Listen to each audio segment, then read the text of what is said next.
శ్రీ రామిరెడ్డి దామోదర్ రెడ్డి గారు 1952 సెప్టెంబర్ 14వ తేదీన శ్రీ నారాయణ రెడ్డి శ్రీమతి కమలమ్మ దంపతులకు ఖమ్మం జిల్లాలో పాతలింగాల గ్రామంలో జన్మించారు.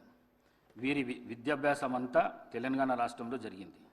వీరు arts and science college Warangal నుండి గ్రాడ్యుయేషన్ పట్టా పొందారు. వీరు డిగ్రీ పూర్తి చేసిన అనంతరం శ్రీమతి ఇందిరాగాంధీ పిలుపు మేరకు కాంగ్రెస్ పార్టీలో చేరారు.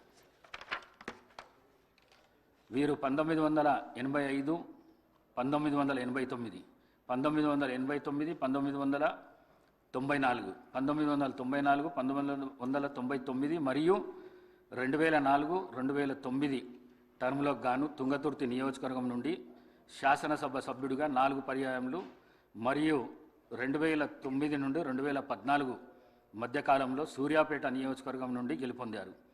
వీరు నేదురుమల్లి జనార్దన్ రెడ్డి గారి ప్రభుత్వంలో భూగర్భ జలవనరుల ఓడరేవులు మరియు ఇరిగేషన్ అభివృద్ధి శాఖ మంత్రిగా పనిచేశారు. వైఎస్ రాజశేఖర రెడ్డి గారి ప్రభుత్వంలో 2007, 2009 మధ్యకాలంలో ఆంధ్రప్రదేశ్ రాష్ట్ర ఐటీ, కమ్యూనికేషన్స్ మరియు యువజన సర్వీసులు మరియు క్రీడల శాఖ మంత్రిగా పనిచేశారు. 2014 నుండి 2024 వరకు నిత్యం ప్రజలతో ఉంటూ ప్రజాసేవే పరమావధిగా అనేక అభివృద్ధి కార్యక్రమాలు చేపట్టి ప్రజల మన్ననలు పొందారు. వీరు శాసనసభలో ప్రజలకు సంబంధించిన అనేక అంశాలపై ప్రస్తావిస్తూ అందరి మన్ననలను పొందారు.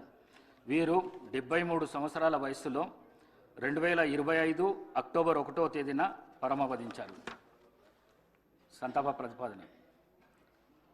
రంగారెడ్డి జిల్లాలోని చేవెళ్ల శాసనసభ నియోజకవర్గం మాజీ సభ్యులు శ్రీ కొండా లక్ష్మారెడ్డి గారి మృతి పట్ల ఈ సభ తీవ్ర సంతాపాన్ని వ్యక్తం చేస్తూ శోకాదురులైన వారి కుటుంబ సభ్యులకు తన ప్రగాఢ సానుభూతిని తెలియజేస్తున్నది.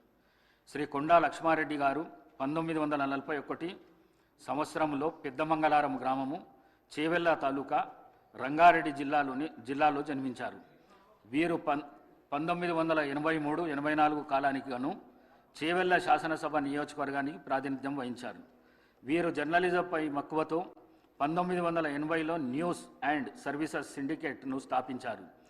జూబ్లీహిల్స్ జర్నలిస్ట్ కోఆపరేటివ్ సొసైటీ మరియు ప్రెస్ క్లబ్ ఆఫ్ హైదరాబాద్ అధ్యక్షులుగా పనిచేశారు. వీరి కుటుంబానికి రాజకీయ నేపథ్యం ఉంది. వీరి తాతగారు శ్రీ కొండా వెంకటరంగారెడ్డి గారు ఉమ్మడి ఆంధ్రప్రదేశ్ రాష్ట్ర ఉప ముఖ్యమంత్రిగా పనిచేశారు. వీరు ఎమ్మెల్యేగా గెలుపొంది చేవెళ్ల ప్రజల హృదయాల్లో చెరగని ముద్ర వేసుకున్నారు. అందరి మన్నలను పొందారు. వీరు ఏఐసిసి ప్రతినిధిగా మరియు కొండా లక్ష్మారెడ్డి గారి ఆత్మకు శాంతి చేకూరేందుకు గాను 2 నిమిషాల పాటు మౌనం పాటిస్తాం.